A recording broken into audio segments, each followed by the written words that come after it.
Well, hello. This is the Patriot Radio News Hour. I am your solo host today, Jason. Joe, the majority owner of the Patriot Trading Group, is on his vacation for the week, and I'm here to keep you entertained or at least informed with the content that I've had on the air for the whole week. I'm going to continue with that, but first, just gold and silver. Gold was up for a little bit today. It's been inching up every day. We had record highs on Thursday, record highs essentially on Friday. Actually, Friday came down a little bit, but it stayed above 2,400. Gold's just been really working hard. Got record high on Monday on gold, record high on Tuesday on gold. We were in record high territory. It's pulled back a little bit. Just a couple of dollars, though. We have $2,463 on gold right now. I don't know if it'll end lower today or not, but regardless, it's just going up. It's just going up, and economically things are moving, and it's just a smart thing to do. And when you see the things on your television screens, and we've been Joe and we've been talking about it for a long time. Joe longer than me, but you know, I literally joined Patriot Trading Group because an opportunity opened up to run the Colorado office, and I knew the next false 9/11 situation was going to happen. I didn't know for sure what it was. I knew it was coming, and I knew that would be a good time to be in a bigger way in the gold and silver business. I was doing it on my own as a part-time, side hustle. But being involved with a company that's been doing it for decades, I saw the opportunity and jumped at it. You, the listener, should be looking at gold and silver as an opportunity right now to jump on it. I always caution my customers that this is savings. This is protected savings. This takes your nest egg, the extra bit on the end of your paycheck that you still have after you pay all the bills and buy all the food and pay for all the tanks of gas, and you put it aside for a rainy day. If you have an investment, I say it all the time. If you got a hot tip, you got a company you're liking, you have a relative opening up a new business and want some investors, great. But there's always that extra money, that rainy day fund, that just in case money. And with the government doing the things that they do in hands with the central banks and the corporatists of this world, it's going to just get more expensive and more expensive to live. And you can't have your savings sitting in cash in a bank. If your digits in your account during 2020, during COVID, if it said you had $100,000 in that account, you look at it today and it still says $100,000 in that account. Probably should have just spent it on toilet paper. The toilet paper is more expensive now, and you could probably have reselled it for a higher value and done better. Now, that's $100,000 in toilet paper is going to take up a lot of space, and things can go wrong. It could get wet and spoiled. But still, it would have been better if you can keep it somewhere, if you had the storage space, because you can only buy about $60,000 worth of stuff now. Just 4+ years later, after COVID was unleashed upon the world, you're $60,000 worth of stuff. That's all you can get. And I was talking to somebody about a family trying to buy a starter home, and looking at really bad houses here around Colorado, starter homes that were in bad shape, old, needing repairs, $420,000. Well, that's not what an ugly, decaying house sold for in 2020. Things are out of control economically in this country and in the world, and getting gold and silver protects. It's a lot better than toilet paper, because you could put $2 million in gold in a shoebox, and it won't be long from now you'll be able to put $3 million in gold in a shoebox. Today I have a special. You're gonna like it. It's similar to Monday. I'm selling $20 gold pieces, and I'm doing Silver Eagles again, because the Silver Eagles, so silver's kind of, while gold's been climbing this week, silver's just kind of been staying the same. It's down a little bit today, but it's like in this $31 range now. And right now it's about $30.50. It has a down day today, but wouldn't be surprised if it bounces back. It's liking $31, $30.50. So I'm going to keep the Silver Eagle special. These specials are not going to hold. I was ready to raise prices today. Silver Eagles, rolls of Silver Eagles for $760. And then $20 gold pieces. I was getting ready to go on the air. It was going to be $26.50. If you go to allamericangold.com, the full price of a $20 Liberty, because of gold's rise over the last 4 to 5 days of business days, we have them at $2,675. I was going on the air for $2,650, and then Joe texted into the office like, let's go hot. Apparently, we got some that are a lot cheaper than selling at $2,650. So, crazy as it is, as gold's going up, we're going to go back to Monday's special, $25.95 for $20 Liberties. So you're saving $80 off the website price, and that is where gold $20 Liberties are headed. $2,675, $2,685, $2,700. We're not very far away from Patriot Trading Group selling $20 Liberties for $2,700. So $20 Liberties, $25.95. It's pretty much a stunner of a sale on 1 ounce gold pieces.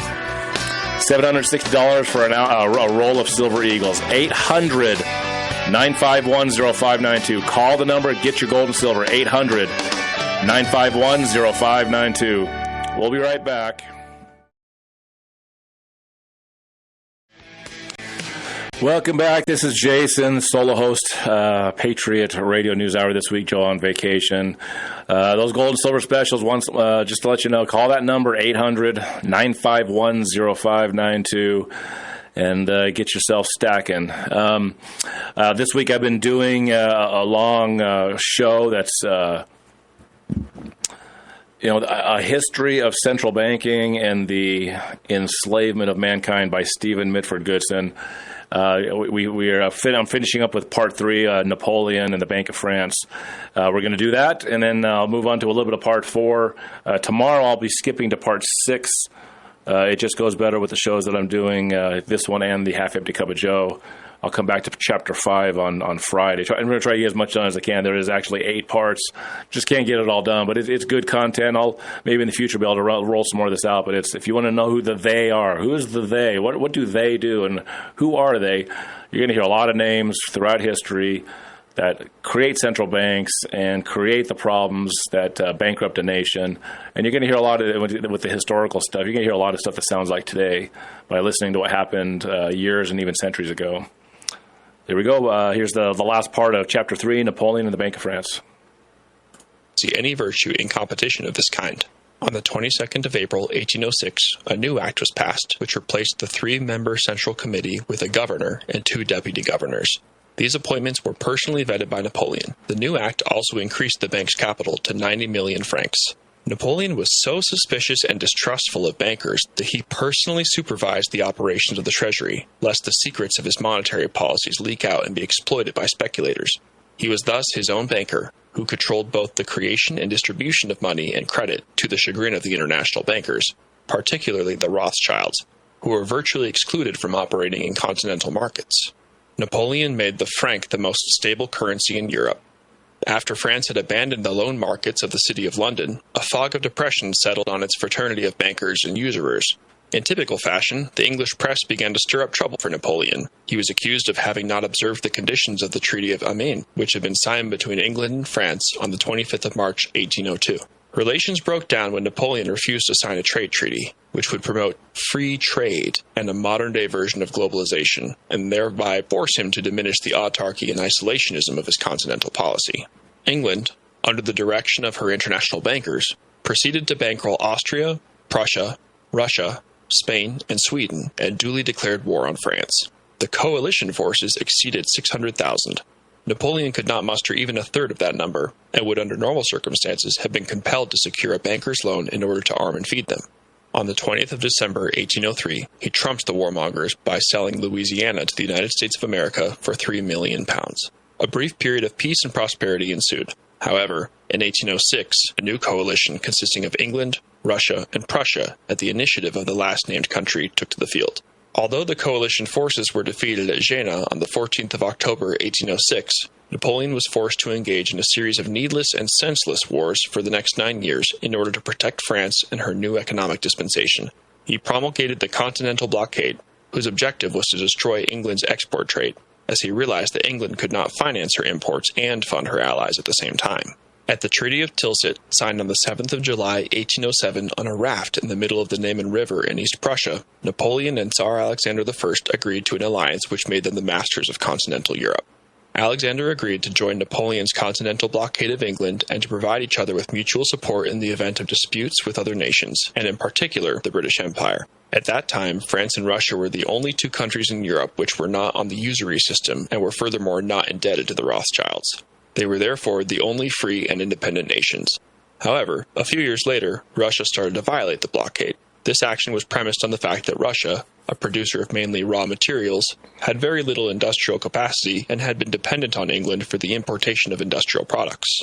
Alexander was only prepared to continue with the blockade, subject to France supplying him with the industrial goods which he had previously imported from England. France could not supply these goods, as England commanded the seas and there was no road or rail infrastructure in Europe at that time.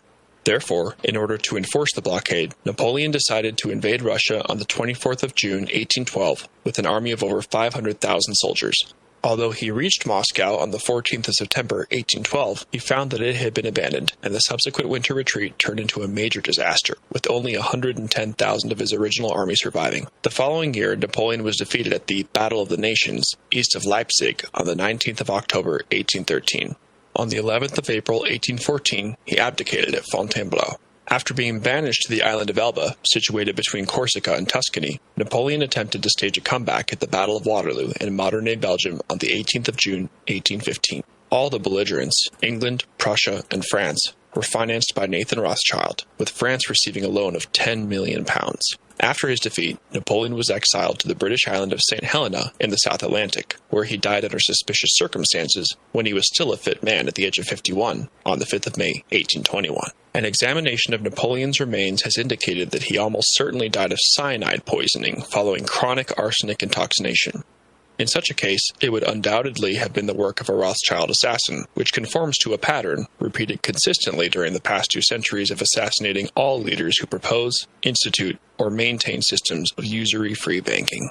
As part of Napoleon's plan to assimilate Jews into French society, he issued a decree in 1808 ordering all Jews to adopt surnames and to use those names on all documents. Napoleon, in a letter to his younger brother Jerome, written in 1808, states, "I have undertaken to reform the Jews, but I have not endeavored to draw more of them into my realm. It is necessary to reduce, if not destroy, the tendency of Jewish people to practice a very great number of activities that are harmful to civilization and to public order in society in all the countries of the world.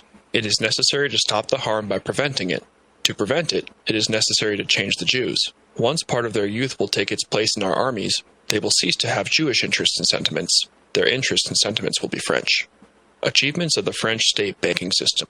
As part of the Code Napoleon, Code Civil de Francais, Napoleon introduced a new commercial code on the 21st of March, 1804. These economic reforms, which included substantially reduced taxes, quickly turned the French economy around and resulted in increased trade and the development of new industries such as cotton making and sugar beet, which were assisted by tariffs against foreign goods and low interest rate loans. The infrastructure was upgraded on a vast scale not only in France, but throughout Western Europe, with the construction of 20,000 miles, 32,186 kilometers, of imperial roads and 12,000 miles, 19,312 kilometers, of regional roads, almost 1,000 miles, 1,609 kilometers, of canals, bridges, and dredging, and expansion of harbors such as Cherbourg and Dunkirk, waterworks and public buildings, such as the Gallery at the Louvre, all financed with interest-free money from the Banque de France. Napoleon also established an industrial board, which provided data and information to French industry, the Imperial University, which administered French education, specialized schools, or lycée, for the study of engineering, science, and technology, and professional schools devoted to midwifery, obstetrics, and veterinary science. Napoleon described these accomplishments to his Irish doctor, Barry O'Meara, on the island of St. Helena, and said that they were his most enduring monument. "The Allied powers cannot take from me hereafter the great public works I have executed, the roads which I have made over the Alps, and the seas I have united. They cannot place their feet to improve where mine have not been before. They cannot take from the code of laws which I formed, and which will go down to posterity." In conclusion, we may consider some of Napoleon's achievements, which he communicated to his former chamberlain and constant companion for 18 months on St. Helena, Comte de las Casas. I inspired France and Europe with new ideas which will never be forgotten. France's finances are the best in the world. To whom does she owe them? If I had not been overthrown, I would have made a complete change in the appearance of commerce as well as of industry. The efforts of the French people were extraordinary. Prosperity and progress were growing immeasurably. Enlightenment was making giant strides. New ideas were everywhere heard and published, for I took pains to introduce science among the people. If I had been given time, there would soon have been no more artisans in France. They would all have become artists. A History of Central Banking and the Enslavement of Mankind by Stephen Mitford Goodson. Chapter 4. A Century of Struggle. Rothschild versus the People. This is chapter 4, as he said, so a little deeper dive into Rothschild. This will be for the balance of the show. Who hold the balance of the world? Who reign o'er Congress, whether royalist or liberal? Who roust the shirtless patriots of Spain that make old Europe's journals squeak and gibber? Who keep the world both old and new in pain or pleasure? Who make politics run glibber all? The shade of Bonaparte's noble daring, Jew Rothschild and his fellow Christian Baring. Lord Byron, 12th Canto. Central Banking in the United States. As this section will show, all previous encounters which the United States has experienced with central banking have been very negative. During the colonial period, the American colonies created their own paper money. The first colony to do so was Massachusetts in 1691. Pennsylvania, New York, Delaware, and Maryland soon followed suit. They called their currency colonial script, or bills of credit. It freed them from the control of the English banks and enabled them to run their financial affairs in an inflation-free environment with few taxes. Throughout the colonies sustained, stable economic growth and prosperity were achieved, which would not have been possible under a privately run banking system based on usury. In 1763, American statesman Benjamin Franklin, 1706 to 1790, visited London, where he was shocked to observe slum conditions and the wide prevalence of poverty. When the British Parliament asked Franklin to explain the source of prosperity of the American colonies, he replied as follows: "That is simple. In the colonies, we issue our own money. It is called colonial script. We issue it in proportion to the demands of trade and industry to make the products pass easily from the producers to the consumers. In this manner, creating for ourselves our own money, we control its purchasing power, and we have no interest to pay anyone." The following year, in 1764, the Bank of England introduced a currency bill which severely restricted the colonies' rights to issue their own money and forbade its legal tender status for the payment of private and public debts. Instead, the bank ordered them to issue bonds at interest and sell them to the Bank of England in exchange for English money. In the event, only half of the currency was remitted. As a consequence of this law, the economy of the colonies collapsed, and within 1 year, more than half the population became unemployed and destitute. The Stamp Act of 1765 was the last straw, but the abolition of the colonial currency was the primary cause of the revolution. One of the first tasks entrusted to the Second Continental Congress, which convened for the first time on the 10th of May, 1775, was to issue its own currency, largely to finance its war expenditures. A total of $241,552,788 was issued during the currency's existence. The Bank of England quickly responded. Hundreds of workmen were recruited, and soon millions of dollars worth of counterfeit banknotes were rolling off the printing presses and being shipped to New York. The continental dollar retained much of its purchasing power during the first 2 years of its issuance, but once the English counterfeit banknotes started to increase in circulation, its value soon fell away, and by 1780, $1 was worth only 2.5 cents. 15 years later, in 1790, the Bank of England mounted another similar operation, when it employed over 400 workmen in 17 factories in southern and central England to print the assignat, which was the currency of revolutionary France. The assignat, which was backed by clerical lands, was in its initial stages successfully circulated as a means of exchange, and a significant portion of the national debt was repaid. However, by 1792, the massive infusion of counterfeit notes soon caused the assignat to plummet in value, and thereafter there was a brief period of hyperinflation. On the 14th of April, 1803, Napoleon Bonaparte introduced the government-issued franc, which acquired the status of legal tender in 1808. Already in 1781, before the conclusion of the War of Independence on the 11th of April 1783, Robert Morris, 1734 to 1806, Superintendent of Finance, introduced a bill which restored the new state to servitude with the establishment of the Bank of North America. This bank commenced operations on the 4th of January, 1782. It attracted large deposits of silver and gold coin and bills of exchange obtained through loans from France and the Netherlands, which enabled it to issue paper currency on the strength of these reserves. Between 1791 and 1796, inflation surged by 72%. In 1795, the state of Pennsylvania withdrew its jurisdiction on account of alarming foreign influence and fictitious credit. On the 25th of February, 1791, the Bank of North America was succeeded by a second central bank, which was chartered as the first bank of the United States. It was imposed as a result of the intrigues of Alexander Hamilton, the Secretary of the Treasury, whose actions indicate that he was working hand in glove with the directors of the Bank of England, as it was modeled on that bank. The new bank had a capital of $10 million, of which 20% was held by the U.S. government and the balance by private investors. The bank was strongly opposed by future presidents John Adams, James Madison, and Thomas Jefferson, then Secretary of State, who would later state that the central bank is an institution of the most deadly hostility existing against the principles and form of our Constitution. I believe that the banking institutions are more dangerous to our liberties than standing armies. Jefferson's quote is something that you may have heard before, but I'll replay it on the other side because it's a strong statement saying that a central bank and corporate parasites are more dangerous than a standing army. 9510592. We got a outstanding gold special. And I've heard it from a lot of people. Oh, gold is so expensive. Gold is so expensive. For people that want to buy, but they talk about not, hey, it's too much. It's too high. Gold is always very expensive. It always has been very expensive. That's why it's called a precious metal. Getting your hands on it should be something that you have a goal to get to. If you haven't bought gold before, it would be a good goal for you to get yourself an ounce of gold. Today's special would be a great way to jump in. We have $20 Liberties for $2,595. I was coming on the show with a special for $2,650. That special would have been $25 off the website price, the allamericangold.com. You can go to allamericangold.com, check out our prices. Joe was able to get us a call before the show and go a lot hotter on this special because apparently there's some room. There's a lot more room there than I thought.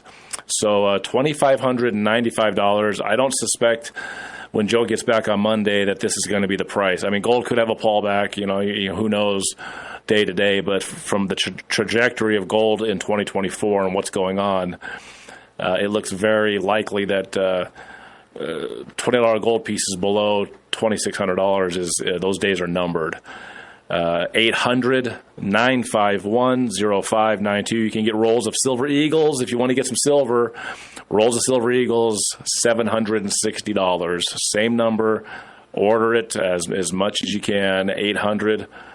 800-951-0592. This piece that you're listening to, I've been playing it all week. I'll be finishing the week playing as much as I can get on the air. A History of Central Banking and the Enslavement of Mankind. It's by Stephen Mitford Goodson, who died in 2018. It was narrated by this gentleman which kept himself anonymous just because he sees the materials being very valuable for people to hear. We got into the part where the brand new country of America is dealing with the early pushes for central banking. Alexander Hamilton wants to shove his Bank of England down the new country's throat, which means we have fought the war in vain. Independence means independent, not we run our country at our own expense and then pay their bank money every year. That's exactly what Alexander Hamilton wanted. Thomas Jefferson. If you ever look this show up, and it's a very long piece, but there's a lot of stuff to look at. I can't sit here and just read all the quotes and all that and see all these. There's lots of good content that you can see. There's a picture here as we're going to go back into Thomas Jefferson's quotes about a central bank and how dangerous it is. He's got a quote here. It's very interesting. Was the government to prescribe to us our medicine and diet, our bodies would be in such keeping as our souls are today. Obviously, the new country having a lot of problems and trying to get their feet, under them and become something special. It was felt that there was a lot of work to be done. That the soul of the nation was in decay because that's why they were breaking free to begin with, and diet and medicine prescribed by our government. And it's funny, that's where we are today. The government is controlling what we essentially see for our diet and our medicine. But let's continue on with the piece. Thomas Jefferson, then Secretary of State, who would later state that the central bank is an institution of the most deadly hostility existing against the principles and form of our Constitution. I believe that the banking institutions are more dangerous to our liberties than standing armies. Already they have raised up a moneyed aristocracy that has set the government at defiance. The issuing power should be taken from the banks and restored to the people to whom it properly belongs. If the American people ever allow the banks to control the issuance of their currency, first by inflation and then by deflation, the banks and corporations that grow up around them will deprive the people of all property until their children will wake up homeless on the continent their fathers occupied. And I'll add to that, the Constitution needed to be ratified by 13 colonies, and so there was some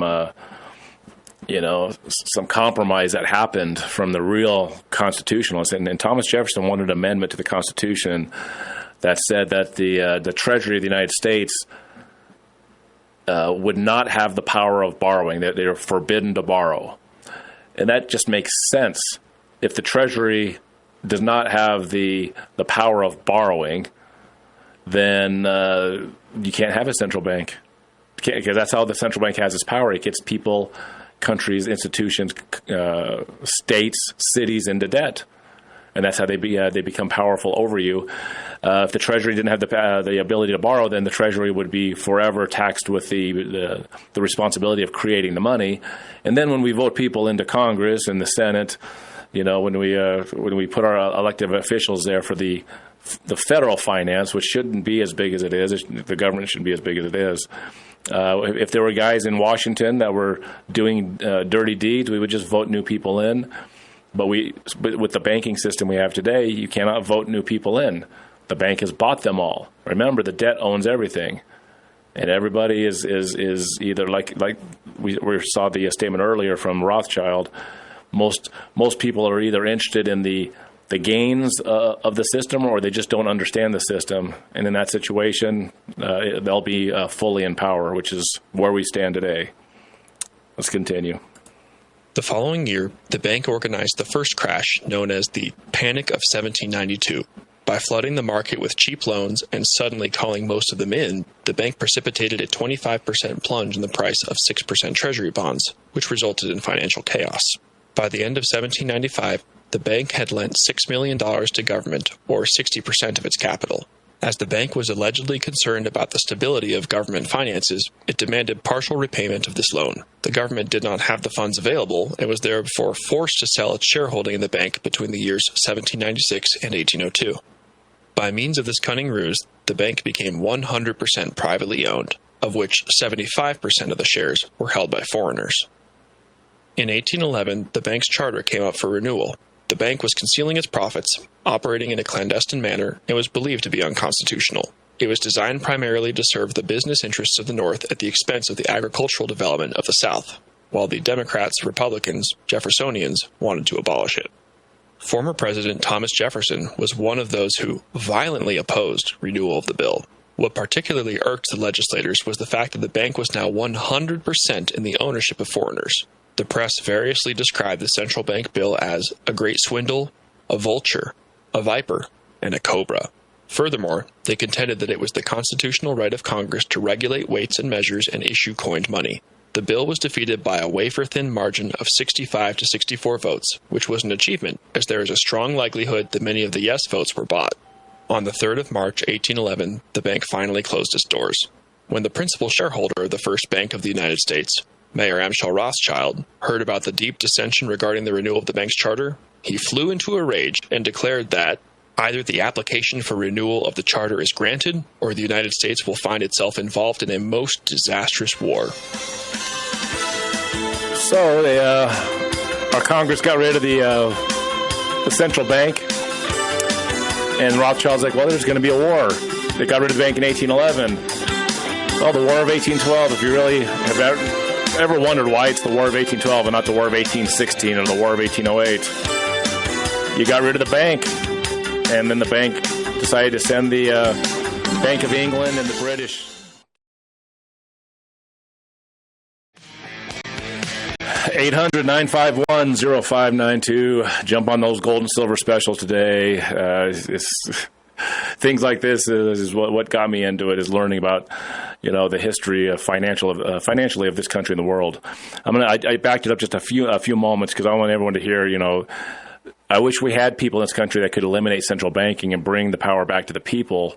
We don't have those people. Now, in the next months and years, you may start to hear a louder, hey, let's get rid of the Fed, let's get rid of the Fed. And that's all great, and I will be in favor of it.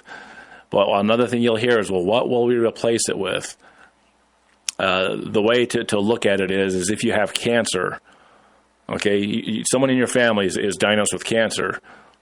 Well, let's get rid of the cancer, yeah. And then here's what you don't want to hear. Well, what are we going to replace it with? No, I think you just want to get rid of the cancer. You don't want to replace it with a different cancer, and that's something to be very careful of. And it's very possible the central bank will be possibly something that's talked about in the election coming up. But afterwards, it's very possible there's getting to be a lot of more people in Washington, D.C. that are finally understanding what a central bank is. A lot of those people have no idea what's going on. I mean, just nothing. Most of our elected officials have no idea any of this stuff, not even close. And be careful of the we're gonna end the Fed. Yeah, it sounds really good. And then suddenly, we're going to replace it with this central bank digital currency that's run by the International Monetary Fund.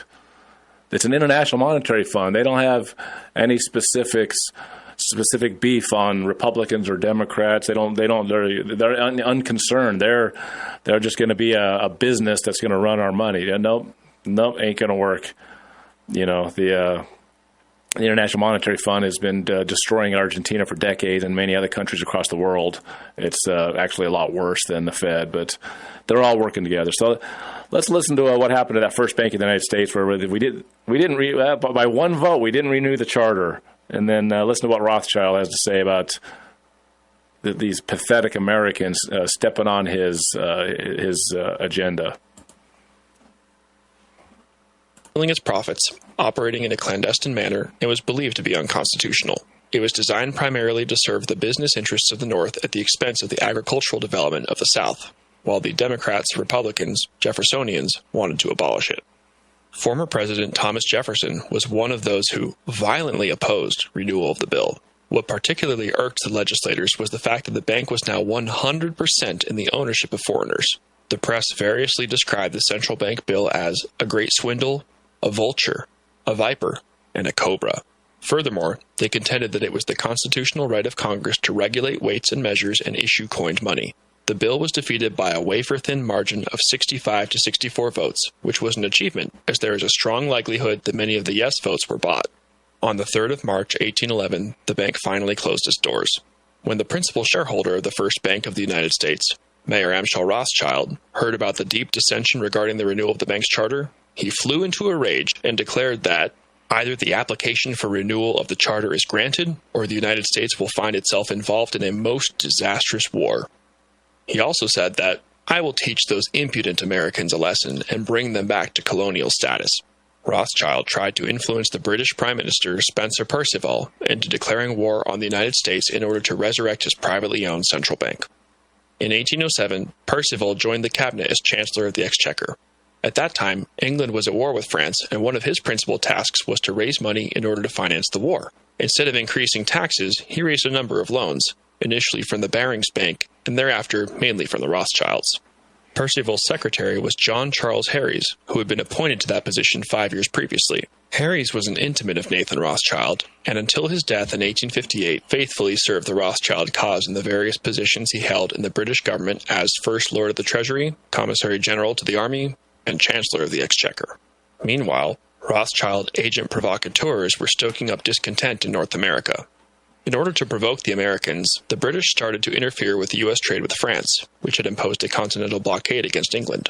As the Royal Navy was short of sailors, they engaged in forced recruitment or impressment of American sailors. They also supplied the Indian tribes, and in particular the Shawnee chief Tecumseh, with arms in order to frustrate and curtail the settlers' westward expansion. The Americans, on their part, indicated a desire to seize parts of Canada. Concurrently, Percival was facing increased pressure from Nathan Rothschild to make a declaration of war on the United States. He refused. The British Army was already bogged down in a stalemate situation in Spain and Portugal, the Peninsular War of 1808 to 1814, with Napoleon's forces, and he had no desire to commit more troops and treasure, financed by more interest-bearing bank loans, simply in order to save Rothschild's sinking banking interests in America. The assassin of Spencer Perceval, John Bellingham, was born about 1769 in St. Neots, Huntingdonshire. From 1800 to 1802, he worked in Archangelsk as an agent for importers and exporters. He returned to Russia in 1804, and in November of that year, he was falsely accused of having reneged on a debt of 4,890 rubles, which subsequently led to his imprisonment for 4 years. On his release, Bellingham took up residence in Duke Street, Liverpool. He unsuccessfully petitioned the government for compensation.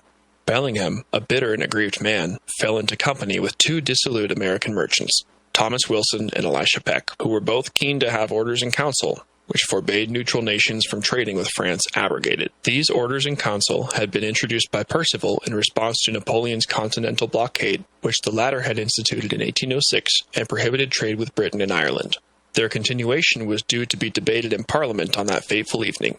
Thus we observe a confluence of interests, a disturbed and resentful man, two greedy merchants, and the puppet master Rothschild pulling the strings in the background.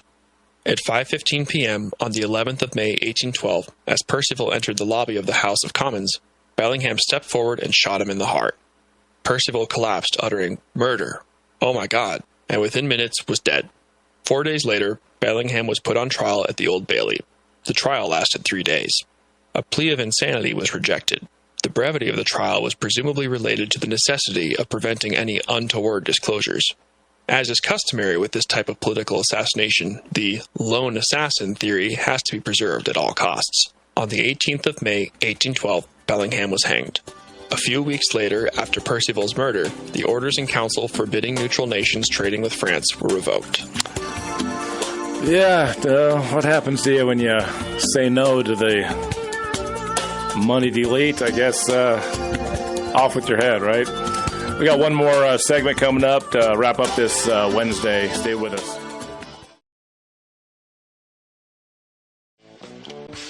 Gold and silver, that's what the Patriot Trading Group sells. We have $20 Liberties for $2,595. We have rolls of Silver Eagles for $760. Highly suggest you get it at these prices. Things are moving a lot faster in 2024, as I think anybody looking around can see. You can order gold and silver by going to allamericangold.com. After hours and weekends, during business hours, daily, you can call 800-951-0592. The ladies over there in Arizona will pick up the phone and, it'll be very easy transaction. If you want to pick up in Arizona or Colorado, you simply order the coins, and then somebody in Arizona or myself here in Colorado will call to make the appointment for you to come in. And then otherwise, there's a flat rate for shipping if you're anywhere else, or if you're in Arizona, Colorado, don't want to have to come in, you're a little farther off. There is a flat rate cost for shipping, but very easy way to transact and get your gold and silver. I'm going to put a couple more minutes of the history of central banking and the enslavement of mankind. I think we're going to come back to this on Friday, and because I want to go to part 6 tomorrow, but we'll come back to part 4 and finish, because there's a lot of, this is mostly about America and the banks and America's history with these central banks, which is really strong information that you should really try to understand. In the United States House of Representatives, Henry Clay, who was a Freemason, led a group of young Democratic Republicans known as the War Hawks. The vote to declare war was decided on the 1st of June, 1812, by 79 votes to 49, with all 39 Federalists voting to support it. In the Senate, the vote was decided by 19 to 13 votes. As there was no unanimity, critics frequently referred to it as Mr. Madison's War. In England, Perceval's successor, Lord Robert Liverpool, was an enthusiastic supporter of the war. However, neither belligerent was able to achieve its objectives, except Nathan Rothschild, who realized his aim of setting up the Second Bank of the United States on the 10th of April, 1816. When hostilities ceased over 2 years later, on the 24th of August, 1814, over 24,000 lives had been lost. The war was very costly to the United States in financial terms. it incurred a huge war debt of $105 million relative to its population of 8 million.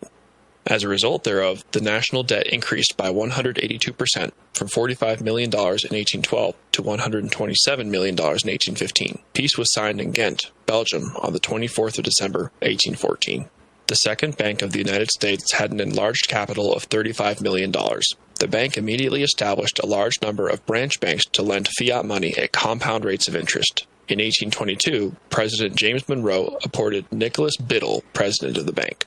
Biddle had first made contact with the Rothschilds while in government business in Paris in 1804, while acting as secretary to United States Minister to France, John Armstrong. As president of the bank, he acted as point man to James de Rothschild, who was the bank's principal investor. The artificially induced recession of 1819 to 1821, which was very profitable for the bankers who were able to buy up assets at depressed prices, convinced the leader of the Democrats, Andrew Jackson, that the only way to terminate these abuses was to close down the central bank. In his re-election campaign in 1832, he declared that the monster must perish, and his chief slogan was, "Vote Andrew Jackson, no bank." He stated that if Congress has the right under the Constitution to issue paper money, it was given to them to be used by themselves, not to be delegated to individuals or corporations. He also said that if the American people only understood the rank injustice of our banking and money system, there would be a revolution before morning. Notwithstanding a failed assassination attempt, Andrew Jackson, yeah, we'll start with that on Friday. I got another chapter we'll put on tomorrow, but one last time, 800-951-0592. If you want, stick around. We have an interesting show. I got Chris Lewis as my guest on the Half Empty Cup of Joe. Go to 1360khnc.com and stream it in. Should be, the shows this week have been pretty hot, so tune in if you want to listen to some interesting material.